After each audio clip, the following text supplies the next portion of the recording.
Hoje eu quero justificar algumas palavras que eu tenho falado e tem sido questionado por algumas pessoas.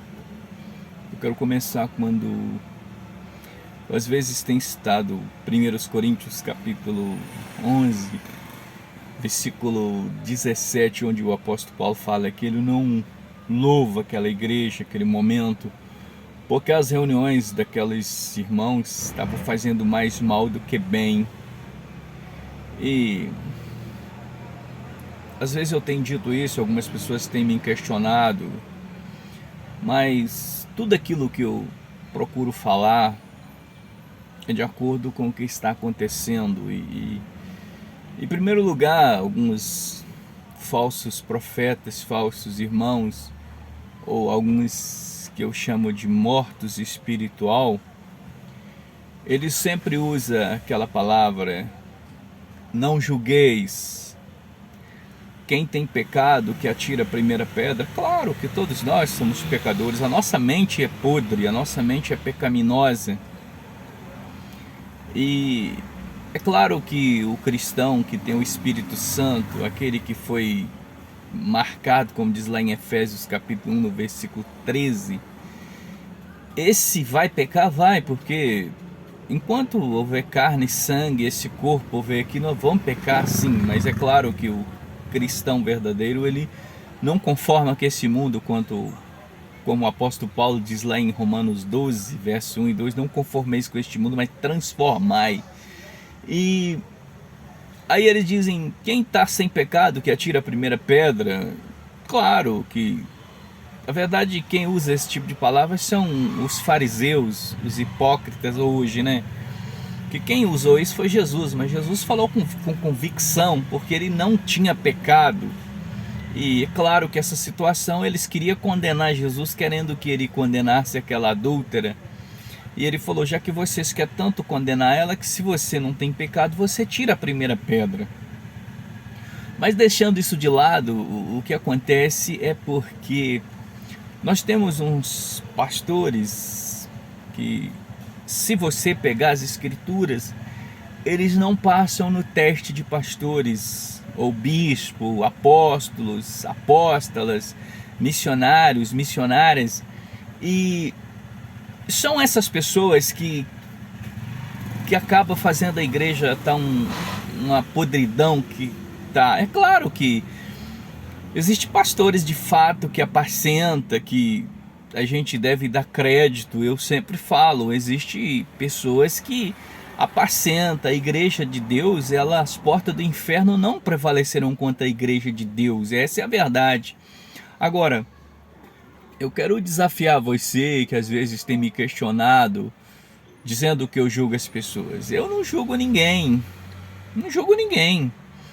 Eu digo o que está escrito nas escrituras. Já que você diga, alguns falam que eu julgo as pessoas, eu quero levar você que fazer um teste no seu pastor, no seu líder. Quando você pega 1 Timóteo no capítulo 3, aí você vai ver se ele passa no teste.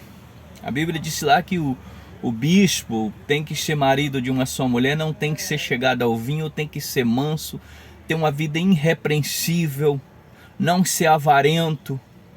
Aí eu pergunto para você, principalmente entre os neopentecostais e os pentecostais, é claro que eu não vou deixar de fora alguns tradicionais, porque a mente do ser humano é podre, mas você pega 1 Timóteo capítulo 3 e faz uma prova do seu líder para ver se eu estou julgando as pessoas, se o que eu tenho falado não é a verdade. E o problema é que as pessoas estão desesperadas quanto se trata de política, quanto que o nosso futuro, os nossos filhos, nossos netos vai ter um problema com questão de política. O problema não é política, gente. O problema é você que é chamado de cristão, que tem que fazer a diferença nesse mundo, porque de acordo com a igreja que temos, que vai surgir políticos, Aí você vê um monte de pastores que estão dentro da política, eles só sabem falar bobagem, mas o que eles deveriam fazer mesmo é testemunhar, alimentar os seus membros com a palavra de Deus. E aí eu questiono que o problema do Brasil e do mundo são os pastores. Aí alguns hipócritas, que eu chamo de caídos, que está dentro de templos e são caídos mesmo, porque o testemunho de alguns não vale nada. E aí eles vêm falar essas bobeiras que eu julgo o pastor. Eu não julgo ninguém. Eu vou mostrar para você que quem julga é a palavra. No Evangelho de João, no capítulo 12, no versículo 47 e 48, o próprio Jesus fala: olha, eu não vim julgar o mundo, eu vim salvar o mundo. Agora, quem vai julgar o mundo é a própria palavra. Então não é que eu estou julgando as pessoas. Quando você pega Mateus 7, que ele fala: acautelai-vos dos falsos profetas, e ele fala: pelos seus frutos os conhecereis. Então, por que eu falo isso? Porque eu leio as escrituras e vejo que o fruto de milhares de pastores no Brasil são frutos podres. Alguns são avarentos, são hipócritas, são adúlteros. Então todo tipo de desgraça está no meio dessas igrejas. É claro que a igreja pura, ela está em todo lugar, tem pessoas salvas em todo canto. Agora, por isso que eu estou justificando aqui o porquê que eu falo que o problema do Brasil não são o STF e os políticos, que é o primeiro lugar. O primeiro lugar que traz a desgraça para o Brasil, é claro que são os pastores falsos. E aí você pergunta: como que você sabe que eles são falsos? Eu sei, porque Mateus 7 me deixa isso claro. 1 Timóteo capítulo 3, a Bíblia mostra que esses caras não são pastores. Eles são lobos, eles trabalham por dinheiro. E alguns questionam: mas eles precisam ganhar dinheiro. Precisa, o obreiro vive da obra, mas Judas não estava vivendo da obra, Judas estava roubando as ofertas. E, por exemplo, se você faz uma como é que eles dizem, uma campanha para arrecadar, vamos botar 50 mil reais, e aí você tira 20 para a igreja e 20 você, ou 30 você, seja o que for, e coloca no seu bolso, você é Judas. Então o problema que nós enfrentamos, a pior desgraça que nós temos no Brasil, são os pastores falsos. Agora, se você acha que eu falo bobagem, que eu julgo as pessoas, eu não julgo pessoas. Que o julgamento é quando você afirma que uma pessoa fez tal coisa que você não tem certeza. Agora, de acordo com as escrituras, esses caras são falsos sim, porque Jesus ensinou os discípulos, os apóstolos durante 3 anos, mas quando Jesus volta para a casa do Pai, e aí fica Pedro, que Pedro não tinha tanta sabedoria quanto o apóstolo Paulo que disciplinou as igrejas, doutrinou as igrejas, é ele que fala sobre isso, quanto teria que ser um bispo, um apóstolo. Então, se 1 Timóteo capítulo 3 você não passa no teste, você está caído, é falsificado. A Bíblia diz que o bispo tem que ser aprovado até pelos de fora. Mas eu quero deixar uma coisa bem claro para você que não é cristão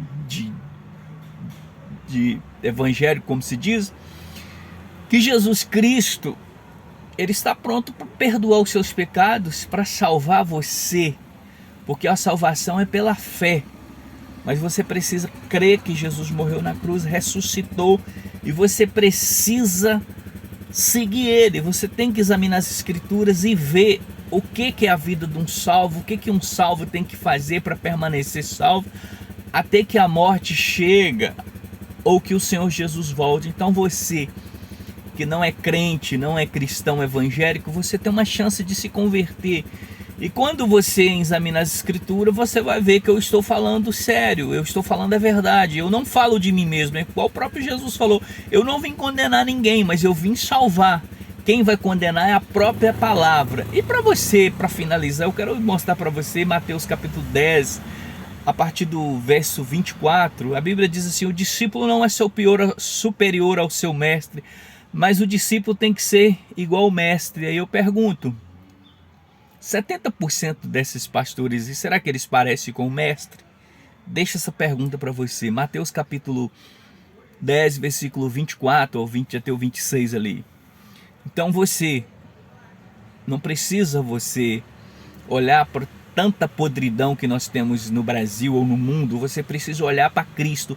Olha para as Escrituras, lê o Evangelho de João, que você vai entender o quanto Deus amou você e quer salvar a sua vida.